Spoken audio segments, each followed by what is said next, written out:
My sister tried to destroy my marriage, so I exposed her darkest secret. The warm aroma of freshly baked bread and sizzling meats filled the air as Elise adjusted the floral centerpiece on the long dining table. Her father's 70th birthday was finally here, and weeks of careful planning with her mother had culminated in a perfect afternoon. The backyard shimmered with soft lights and tasteful decorations, a tribute to her dad's quiet elegance. Elise glanced at her husband Nate, chatting animatedly with her father. Their 15 years of marriage hadn't dulled his charm, his easy laugh still made her heart flutter. Beside him, their 3-year-old daughter, Leela, twirled in her new dress, while Max, their 5-month-old, cooed from his high chair. Perfect, Elise murmured to herself. As guests began to arrive, the space filled with laughter and warm greetings. Her family wasn't without its quirks, but gatherings like these reminded Elise of why she loved them. Well, most of them. Her sister, Rachel, was nowhere to be seen. Elise had half expected her to show up late, if at all, but she pushed the thought aside. Today wasn't about Rachel's theatrics, it was about celebrating their father. An hour into the party, the air buzzed with stories and smiles. Elise's son Max, ever the chatterbox, had captivated a small audience with his latest obsession, volcanoes. His enthusiasm brought out a rare softness in their father, who leaned in to listen attentively. And then, just as their dad began his heartfelt speech, Rachel arrived. She didn't slip in quietly, as any normal person might. Instead, she waltzed. Heels clicking against the pavement, oversized sunglasses perched dramatically on her head. Rachel commanded the attention of the entire backyard. A scarf that belonged more on a runway than at a family barbecue billowed behind her. The room, or rather, the yard, went silent. Their father paused mid-sentence, fork hovering in midair, as all eyes turned toward Rachel. "Sorry I'm late," she announced, flashing a dazzling smile.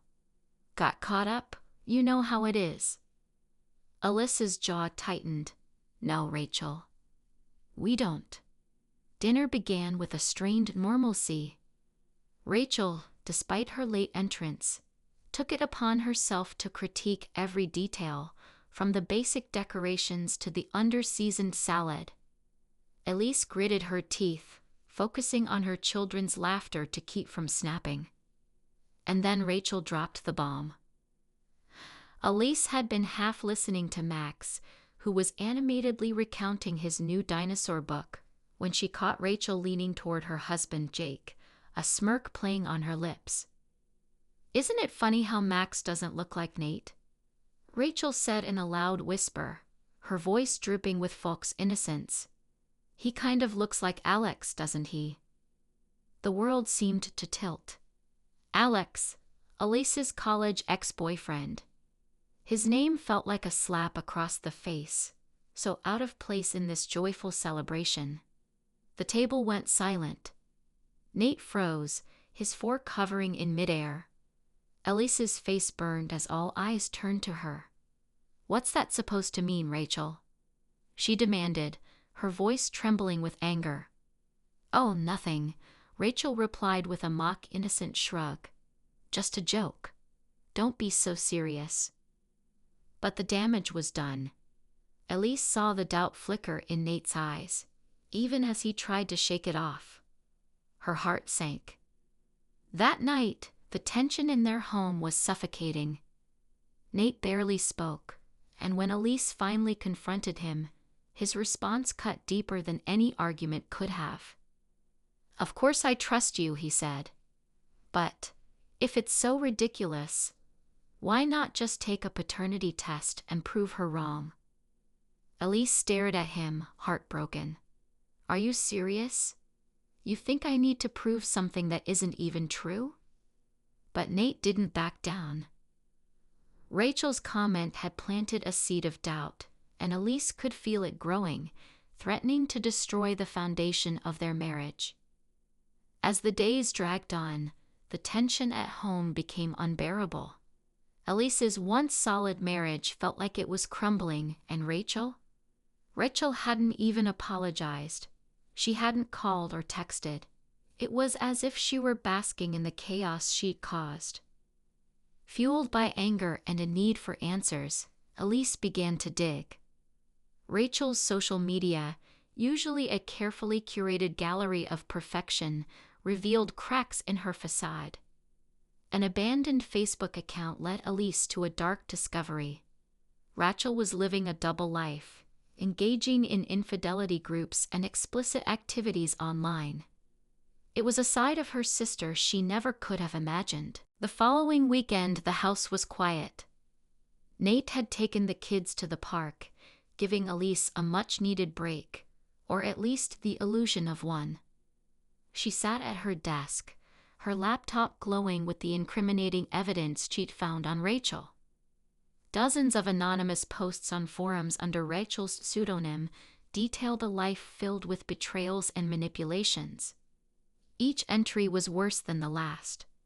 Affairs, deception, and an obsession with stirring chaos in her family's lives. One post caught Elise's eye. "Family is the easiest to manipulate. They'll never really cut you off. They need you too much. Even when they hate you." Elise's stomach churned. Was this how Rachel saw them? As pawns in some twisted game? But the final straw came when Elise stumbled upon a photo uploaded just 2 weeks ago.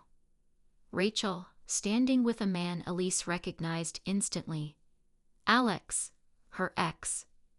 The gender reveal party was held at a local park, a picturesque scene with balloons swaying gently in the breeze and a towering cake at the center of it all.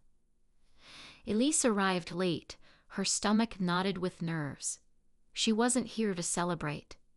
She was here for answers. Rachel spotted her immediately, flashing a sly smile. "You're late," she said, sipping champagne as though the world revolved around her. Elise didn't bother with pleasantries. "Can we talk?" she said, her voice tight. Rachel's smile faltered, but she followed Elise away from the crowd. "What's this about?" Elise wasted no time. "You've been talking to Alex," she said, holding up her phone with the incriminating photo. "Why?" Rachel's eyes widened, but only for a moment. Then she laughed, a cold, hollow sound. "Why not? He's charming, don't you think? I can see why you were so smitten back then." "That's not an answer," Elise snapped. "What are you doing? Why would you bring him back into our lives?" Rachel shrugged, her tone flippant. "I was curious. Wanted to see if the guy who almost ruined your life could still do some damage." Elise felt her anger boil over. "This isn't a game, Rachel. You're tearing my family apart. Why can't you just leave us alone?" Rachel stepped closer, her smile icy. "Because it's so easy. You're all so predictable." The confrontation didn't stay private for long. Voices raised, heads turned, and soon the entire party knew something was wrong. Nate approached, concern etched on his face. "What's going on?" Elise turned to him, tears streaming down her face. "Rachel's been talking to Alex. She's been trying to sabotage us, Nate."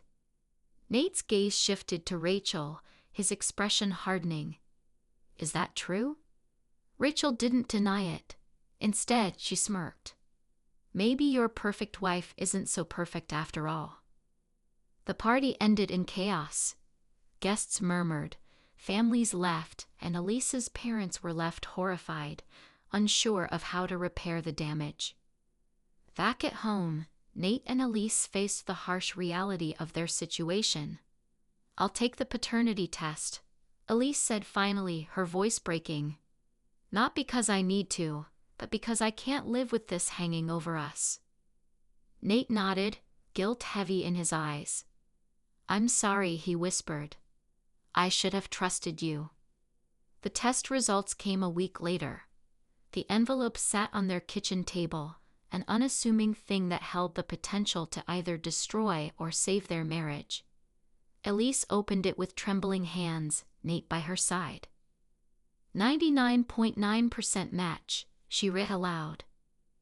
Relief washed over her, followed by a wave of anger. I told you, she said, tears spilling down her cheeks. Nate pulled her into his arms, apologizing over and over. But Elise knew their trust had been fractured.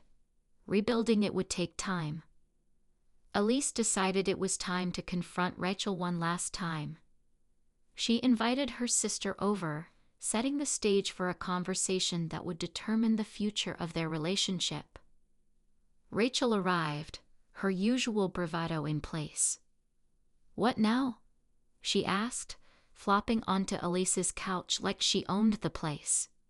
I'm done, Elise said, her voice firm. You're toxic, Rachel. You've hurt me, my family, and our parents more times than I can count.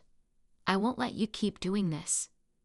Rachel's expression flickered with something that looked like fear, but she quickly masked it with indifference. Oh, come on. Don't be dramatic. I'm not, Elise replied. I'm protecting my family. Until you can take responsibility for your actions and prove you've changed, you're not welcome in our lives. For the first time, Rachel had no retort. She left without another word, slamming the door behind her.